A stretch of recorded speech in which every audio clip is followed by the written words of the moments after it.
Hey everybody, Ryan Ripley here. Before we get into this interview with Ellen Gottesdiener, just wanted to let you know about a few things coming up. I'll be speaking at Agile 2016 this year, speaking about the business of Agile, better, faster, cheaper, and would love to meet as many of you as possible. So if you're going to be at Agile 2016 this year, please do reach out, say hello, and perhaps we'll try to meet up and have some great Agile talks while we're there. But other than that, just wanted to say thank you for the continued support, all of the wonderful comments on the ryanripley.com site, your wonderful tweets, emails, and reviews on iTunes. All of that helps so much to spread the word about the show and to just keep that engagement going strong. So I just really appreciate you, all of you being out there, all of you listening, and thank you so much for that support. So without any further ado, here's Ellen Gottesdiener. Processes and tools dominate today's Agile discussions, but we are devoted to the individuals and interactions that make it work. From the beginner to the veteran practitioner, we have something for you. Welcome to Agile for Humans.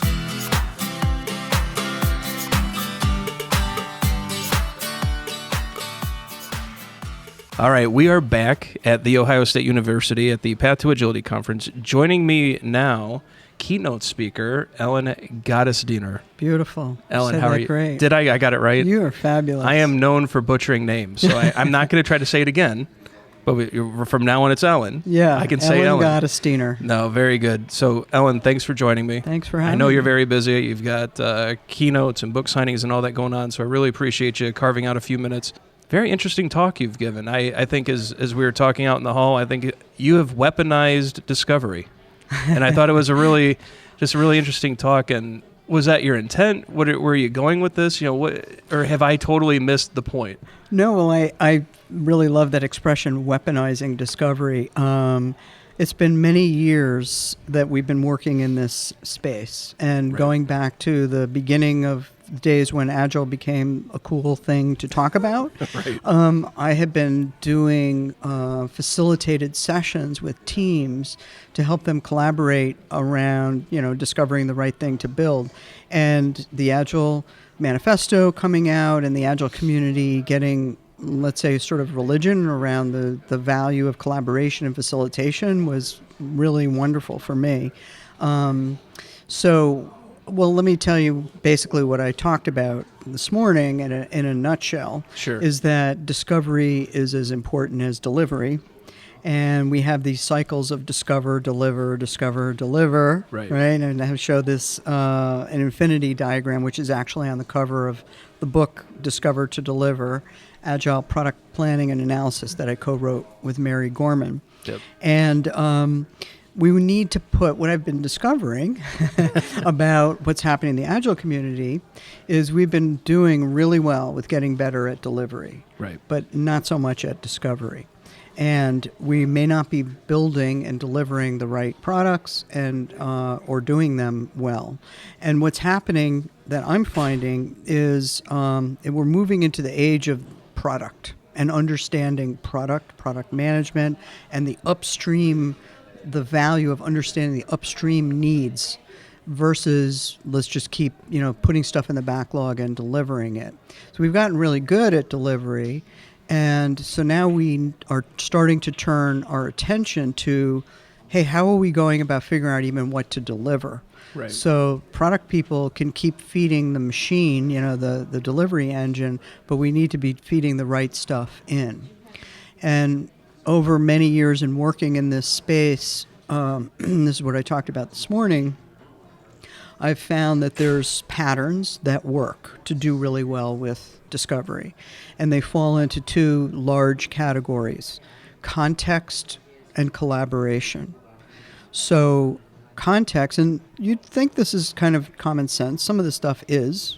But context means a couple of things. It means first understanding the end game. And it is surprising. You'll stumble upon Agile teams that, they're working off of a backlog, but they don't really know, well, why are we doing this? What's the vision? What's the goals, objectives? What's the roadmap? So that's a very basic thing, but it rallies people into having a connection with strategy, with their team and their personal work. So context is knowing the end game. And another thing that we found that's somewhat surprising is that context is also about the people that need to collaborate. Right. And many Agile teams just focus on, okay, we're just going to focus on the customer, or we'll focus on the technology needs. And we really think that there are three realms, the business, customer, and technology, and we need to understand all of them and what they value. And, one of my little sayings is that value is in the eyes of the beholder. So... Yeah, absolutely. It truly is. And it sounds like, through this work of discovery, delivery, what you're really pushing is alignment among all of the people involved. And there hasn't been a great focus on that. I think you're right. We're supposed to value individuals and interactions over processes and tools.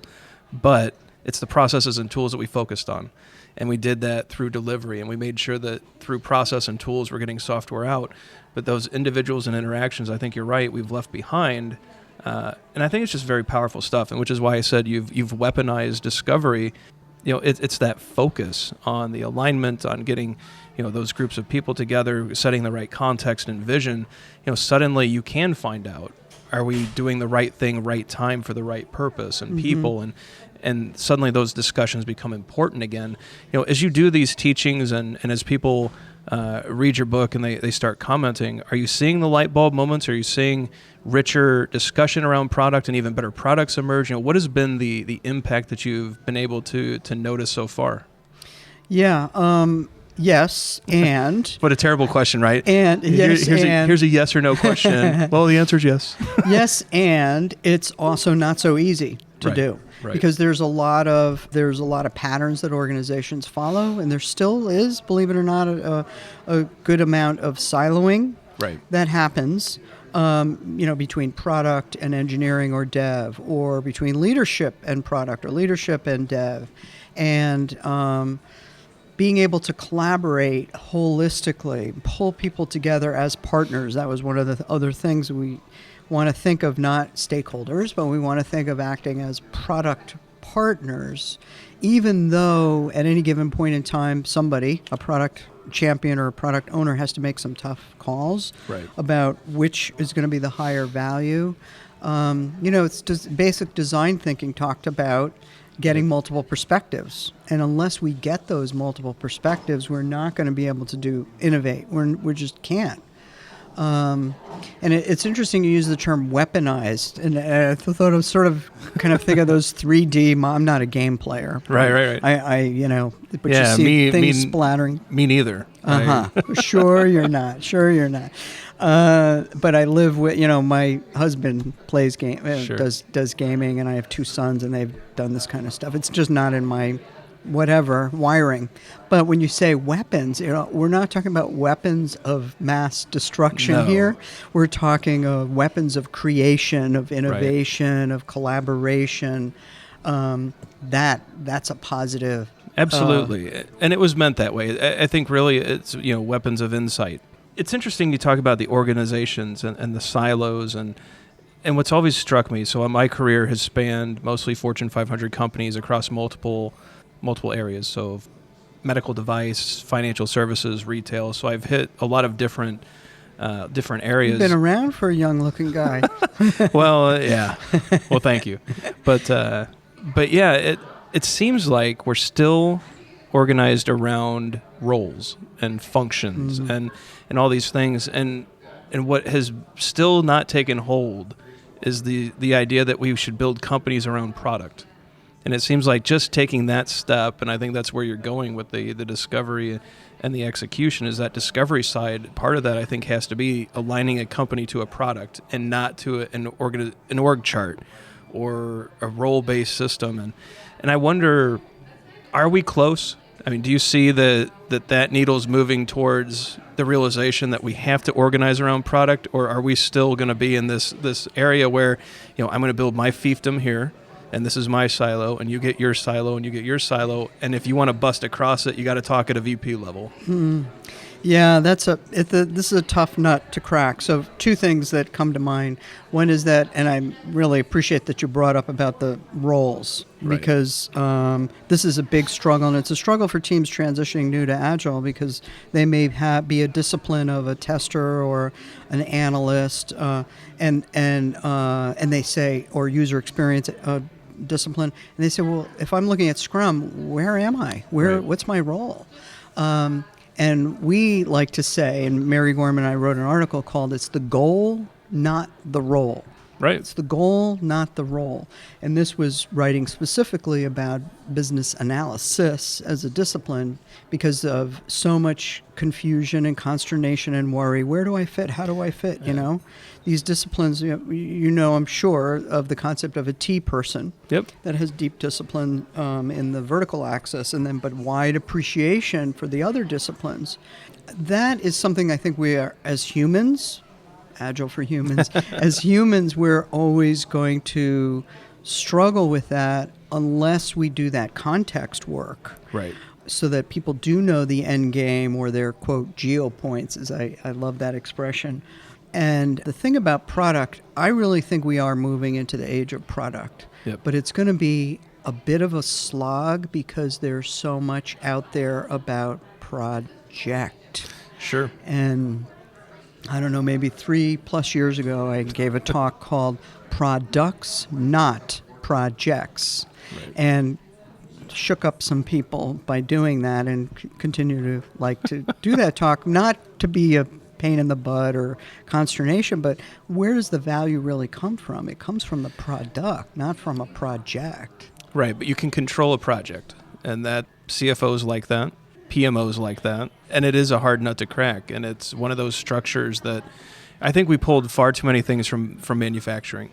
I think we look at building widgets and we think that's the way to do it. We'll form a project, we'll remove hand from head, we'll tell people how to do it, and this idea of knowledge work has just really shaken everything up. It's one of those. But have we really able to control projects in software? No, I don't think so. It's always illusion of control, but there are some that Right. grip that more than anything else, which is why they say, well, fill your role and stay in your box, and don't, hey, you're on the IT side. Why are you helping with business requirements? Yeah. Well, because they needed help. Well, hey, now you're responsible and you can be blamed. Don't do that. You have all these things going on that seem like you can control things. The control is illusory. Yeah. Did I say that right? Illusory? The illusion of control. The illusion of control. Let's just say that. And in the meantime, you've lost alignment. You've lost focus on your product. And what are you really delivering? And Right. I really, that's why I really appreciated, the infinity loop with discovery and delivery. It's that we have to have that insight. We have to know what we're doing. We have to constantly refine that and rediscover it, and then we can deliver incrementally. And it's very powerful stuff. I'm looking forward to reading your book, Discover to Deliver, Agile Product Planning and Analysis. I think if it's anything like the talk, I think that you and Mary have put together a great work here, and I've gone through a little bit of it just over at the table. It's going to be on my shelf very soon, I'm sure, Great. and looking forward to reading that. Is there anything else you have going on that you'd like to get in front of the listeners? Anything that you'd like to promote? Are you speaking anywhere else? Any workshops? How are you keeping busy? Oh, keeping busy a lot with client work. So most of the work that we do is on site. So we occasionally do public work. But we do have some stuff I can't really talk about yet that is coming out. Sure. That will be coming out publicly. But one of the things we're working on also is that some of our medium to large clients who have been using these practices, so we go in and we do training and we do discovery workshops and we do coaching around this. They're very smart. They realize they want to have people who can do this discovery work and lead these kind of discovery sessions, whether it's road mapping, the big view, or release level, the preview, or the now view, which are much more informal. So we're working on a program, let's call it a lowercase a accreditation program, to help people get to that point, so that these skills, and the thing is that it's a mix of skills. It's certainly facilitation skills, Sure. Very big, very important, and obviously understanding agile lean practices and how all of that works, So how you fit this, the discovery work in. But there's also another aspect, which is understanding requirements and visual models, because there's such a strong visual aspect to this. It's so much faster to have conversations that incorporate visuals. Right. The discovery brain, I talk about that. We need to feed the brain with these visual, tactile, auditory things. And so that's a real opportunity for learning for some people. And so it's an interesting mix of skills that we find that people need to be able to be really successful. Well, it sounds like you have found some very fun clients that are doing some interesting things, and I wish you only luck and success and good things coming out of that, because these ideas are powerful, and definitely looking forward to some of the things that you have coming up that you'll be announcing, and perhaps we can talk you into joining us over Skype, and we can talk about these things in depth and get a little deeper on these topics. Yeah, and people can go out to we have our EBG Consulting website. Okay. And then you can see some of the services that we provide in our upcoming events. However, also I want to mention that the book, Discover to Deliver, has its own website, and there is a bunch of resources out there. So you can download the 7 product dimensions so that you can set up your own product options board. Excellent. Some people call it a discovery board. In the resources area, discover2todeliver.com. And many of the images, the book has a lot of visuals in it, and many of the images you can download as well. So great. So we'll make sure to get links to both your consulting site and to the book site into the show notes, and so that the listeners can go out and check all of that out. And again, Ellen, really appreciate you carving some time out for me. We know you're busy, so we'll let you get back to the conference activities here in Columbus, Ohio at the Path to Agility Conference. So thank you again, and really enjoyed this. Thank you, and thank you, Ryan, for this service to our community, doing these podcasts. Thanks for listening to Agile for Humans. Let's keep the conversation going. Drop us a question on Twitter @AgileForHumans or visit agileforhumans.com.